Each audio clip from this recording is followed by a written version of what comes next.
Welcome friends, मैं वैभव वर्मा। मैं केंद्रीय विद्यालय अशोक नगर में इतिहास पढ़ाता हूं और मैं आज आप लोगों के लिए BEO exam, UP PCS exam और आरओ एआरओ का जो एग्जाम आने वाला है उसके लिए पूरी हिस्ट्री की एक सीरीज स्टार्ट कर रहा हूं। तो जो सीरीज मैं स्टार्ट कर रहा हूं हिस्ट्री के लिए, वो सीरीज आप लोगों को सिर्फ प्रीलिम्स के लिए नहीं होगी, वो मेंस के लिए भी लाभदायक होगी। देखिए, अब मैं आपको बताता हूँ कॉन्सेप्ट क्या है। जो तरीके मैंने अपने खुद के ऊपर फॉलो किए और सक्सेस मैंने आज पाई, वही तरीका मैं चाहता हूँ आप लोग भी उसी तरीके को फॉलो करें और अपनी सक्सेस को एंजॉय करें। तो देखिए, इसके लिए करना क्या होगा आपको। हिस्ट्री देखिए, हिस्ट्री 3 पार्ट में डिवाइड है, हम सभी जानते हैं, सभी लोग जानते हैं। Ancient history, medieval history and modern history. देखिए, जो पॉइंट ऑफ व्यू क्वेश्चन के जो आजकल सिनेरियो चल रहे हैं, most of the question modern history से पूछे जाते हैं। तो हम लोगों को मॉडर्न हिस्ट्री में अपनी समझ को डेवलप करनी होगी, ठीक है। तो अब समझ डेवलप कैसे होगी? डेटा को भी याद करना है, समझ को भी डेवलप करना है। तो हम लोगों को पहले कॉन्सेप्ट को क्लियर करना होगा। जब हमारा कॉन्सेप्ट क्लियर हो जाएगा, उसके बाद ही हमको कोई तैयारी करनी है, ठीक है। तो आज हम लोग सबसे पहले जो स्टडी करेंगे वो पार्ट है हम लोग 1857 की क्रांति, ठीक है। तो हम लोग सबसे पहले पढ़ेंगे 1857 की क्रांति के बारे में, ठीक है। ये सीरीज में स्टार्ट कर रहा हूं। फिर इसके बाद हम लोग पूरा डिटेल में पूरी सीरीज पढ़ेंगे। मैं आपको पूरी सीरीज की तैयारी करवाऊंगा। हिस्ट्री के लिए आप लोग निश्चिंत हो जाइए। अपने बीईओ एग्जाम के लिए, आरओ एग्जाम के लिए निश्चिंत हो जाइए। तो 1857 की क्रांति के कारण के बारे में आज हम लोग चर्चा करेंगे। तो देखिए, कॉन्सेप्ट क्या है। सबसे पहले देखिए, अगर मैं डेटा से आपसे पूछूं कि इनाम कमीशन किससे संबंधित है या इनाम कमीशन का गठन किसने किया है, क्या आपको इसके आंसर पता है? देखिए, बहुत से लोगों को पता होंगे, लेकिन मुझे लगता है बहुत से लोगों को नहीं भी पता होंगे कि इनाम कमीशन का गठन किसने किया था, इनाम कमीशन किससे संबंधित है, इनाम कमीशन का गठन किस सन में हुआ था, ठीक है। ये तो प्रीलिम्स के लिए क्वेश्चन हो गया, अब मेंस के लिए भी। तो देखिए, अब मैं आपको बताता हूं कि इन दोनों को संयुक्त आधार पे हमें कैसे तैयारी करनी है। तो सबसे पहले हम लोग शुरू करते हैं 1857 की क्रांति।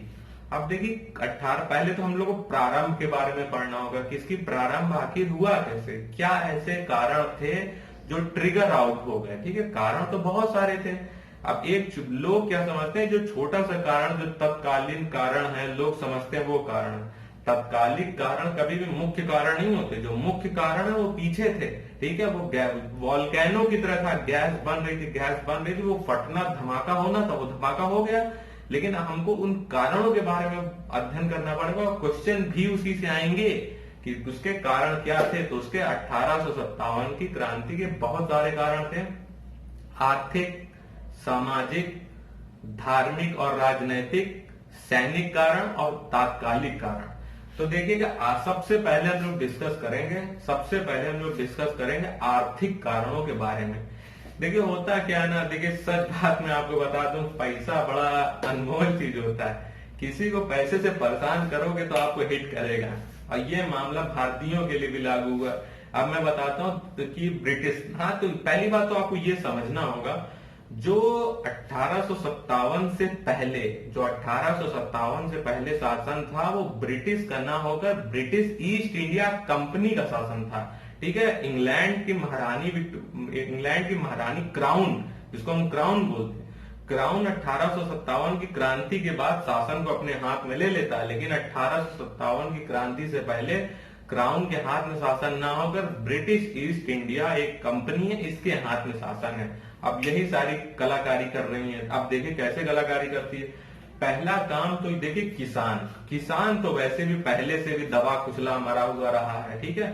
उसकी कंडीशन तो कभी ठीक थी नहीं। अब ब्रिटिशों ने क्या किया कि और ऊपर से टैक्स इंपोज कर दिए। अब टैक्स इंपोज करने से हुआ क्या कि उसकी कंडीशन और खराब होती चली गई। सिर्फ ये इंपोज नहीं किया, बल्कि अब तो जमींदारों की कंडीशन भी खराब कर दी। अब देखिए, जमींदारों की कंडीशन कैसे खराब कर दी, मैं बताता हूँ। एक बहुत फेमस व्यक्ति है इंडियन हिस्ट्री में, उनका नाम है डलहौजी, जिन्हें हम क्या लॉर्ड डलहौजी के नाम से जानते हैं। लॉर्ड डलहौजी, नाम क्या है? डलहौजी। हम जानते हैं क्या? लॉर्ड डलहौजी। हमारी आदत है सम्मान देने की अंग्रेजों की, ठीक है, हम भी दे देते हैं सम्मान। तो लॉर्ड डलहौजी ने क्या किया, सबसे पहले इनाम कमीशन का गठन कर दिया। अब इनाम कमीशन का गठन क्यों कर दिया उन्होंने? इनाम कमीशन क्या करेगा, जमींदारों की जागीरों की जांच करेगा। वाह भाई, चलिए अच्छी बात है। तो इनाम कमीशन ने 35,000 लगभग कितनी जागीरों का गठन किया, लगभग सॉरी कितनी जागीरों की जांच किया, लगभग 35,000 जागीरों की जांच किया। किसने, इनाम कमीशन ने। और इनाम कमीशन का गठन किसने किया था, लॉर्ड डलहौजी ने किया था। ठीक है, तो इनाम पहला क्वेश्चन बनता है कि इनाम कमीशन का गठन किसने किया था, लॉर्ड डलहौजी ने किया था। ठीक है, तो लॉर्ड डलहौजी ने 21,000 तकरीबन 21,000 जागीरों को जब्त भी कर लिया। ठीक है, तो सबसे पहले क्वेश्चन बनता है कि इनाम कमीशन का गठन किसने किया था, तो इनाम कमीशन का गठन लॉर्ड डलहौजी ने किया था। और इनाम कमीशन का कार्य क्या था, जमींदारों की जागीरों की जांच करना।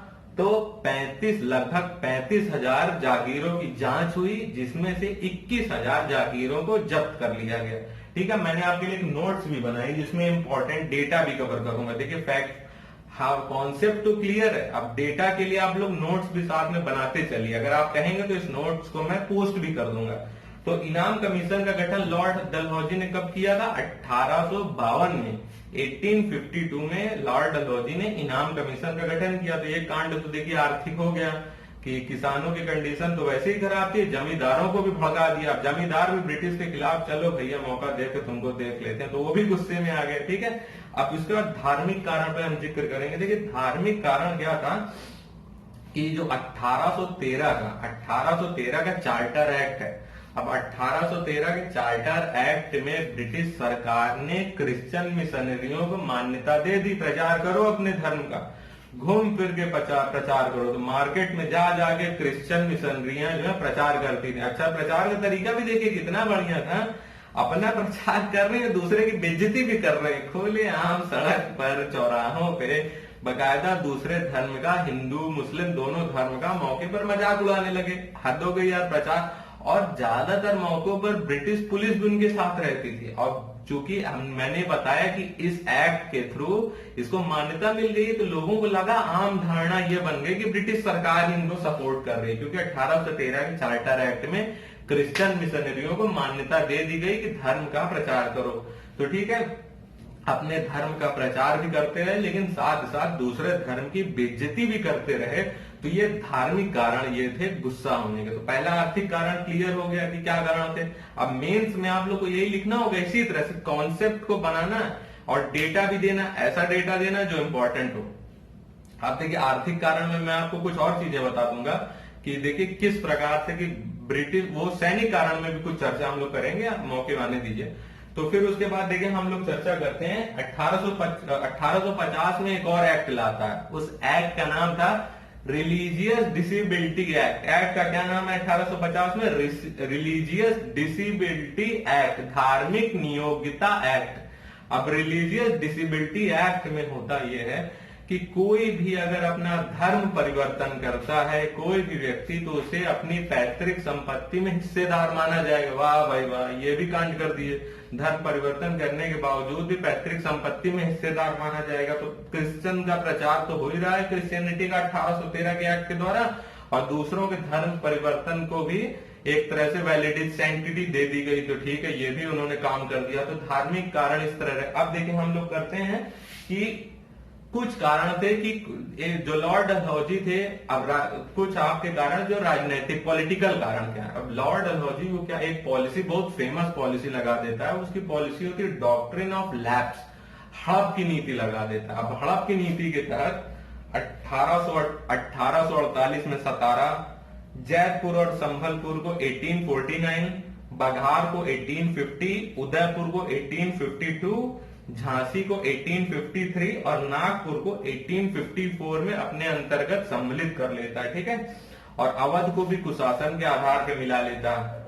ये ईयर आप पॉज करके इसको देख सकते हैं, इसीलिए मैंने डाटा आपको पढ़ दिया है। ठीक है, और 1854 में एक एक्ट आता है। 1854 में ऐसा एक्ट आता है, उसको बोलते हैं पोस्ट ऑफिस एक्ट। तो 1854 के पोस्ट ऑफिस एक्ट के द्वारा भारतीय सैनिकों को जो फ्री में सुविधा दी जाती थी पत्र भेजने की, वो सुविधाएं भी छीन ली गई। अब हम लोग आ जाते हैं सैनिक कारण पे। अब सैनिक कारण क्या था? देखिए, सैनिक कारण के बारे में बहुत सारी बातें कही जा सकती हैं, पर वीडियो को मुझे शॉर्ट करना है। अगर आप लोग चाहेंगे तो डिटेल में भी कभी वीडियो बना दूंगा। देखिए, सैनिक कारण के बारे में बहुत सारा। एक तो ब्रिटिश बेइज्जत करते थे, निग्गर, ब्लैक, ये वो बेइज्जती करते थे। और अधिकतम पद जिसमें भारतीय सैनिक सम्मिलित हो सकता था, उच्चतम पद जहां तक जा सकता था, उस पद का नाम था सूबेदार। सूबेदार से ऊपर भारतीय सैनिक नहीं बन सकता था। और एक औसत अंग्रेज सैनिक के ऊपर खर्च होने वाले रुपए तकरीबन 1100 रुपए थे। तकरीबन 1100 रुपए एक औसत अंग्रेज के ऊपर खर्च किया जाता था, और एक औसत भारतीय सैनिक के ऊपर तकरीबन 130 रुपए के आसपास खर्च किया जाता था। तो ये बहुत बड़ा अंतर है, कहाँ 1100-1200 रुपए और कहाँ 130-140 रुपए। तो ये भी अंतर था। और देखिए, कुछ था कुछ और जो मुख्य सबसे मेन कारण था कि एक बंदूक हुआ करती थी पुराने जमाने की, बहुत फेमस बंदूक थी, उसका नाम था ब्राउन बैस। ठीक हो, उस बंदूक का नाम क्या था? लोहे की थी, उसका नाम था ब्राउन बैस। तो उसके स्थान पे ब्रिटिशों ने एक नई बंदूक दे दी, इनफील्ड, जो इनफील्ड राइफल दे दी। अब इनफील्ड राइफल में उसको कारतूस को मुंह से खींचकर गन में डालना पड़ता था, मुंह से नोच कर। तब गाय और सुअर की चर्बी थी, तो हिंदुओं और मुस्लिमों दोनों के लिए ये विरोध हो गए। तो ये तत्कालीन कारण रहा। अब देखिए, बहुत इंपॉर्टेंट फैक्ट पूछा जा सकता है, कौन सी बंदूक थी? ब्राउन बैस बंदूक के स्थान पर इनफील्ड बंदूक का प्रयोग किया जाने लगा, जिसकी चर्बी, जिसके कारतूस को मुंह से नोचना पड़ता था। तो हिंदू, गाय और सुअर की चर्बी थी, तो हिंदुओं के लिए भी ये प्रोहिबिटेड हो गई और मुस्लिमों के लिए भी, और ये तत्कालीन कारण बना। तो इसके सीरीज को हम लोग पूरा स्टार्ट करेंगे, चिंता मत करिए। आप लाइक करिए मेरे चैनल को, कमेंट करिए, शेयर करिए, कमेंट बॉक्स में बताइए आपको कि इसका, तो जल्दी जल्दी मैं पार्ट 2 भी इसका, और मैं इसकी फोटो लगा दूंगा। Okay, bye, thank you.